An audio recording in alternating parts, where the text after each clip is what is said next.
So again, down here, hold, and come back up. Next one is called from the wall to a wall to chair squat. This allows your body now to work on balance and body position. On the wall, you're naturally doing this, coming straight down and straight up. When normal people do a lunge or a squat, they'll do this here. That's a normal squat. So I call my squat modified squat.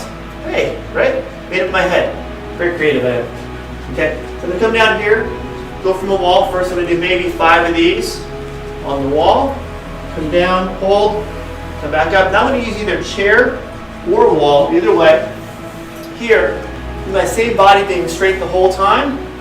Come down, come up. What I do when I tell my patients how you do this, push your knees out. Okay? I'm going to just come here, push my knees out, come straight down, hold, and come straight up. And it's okay for your heels come off the floor a little bit too. Again, down here, all the way down, hold, come straight back up. You can also use a chair if you don't have a wall available to you. Here again, here, body straight, and then come down, hold, and come back up. Seems so easy, right?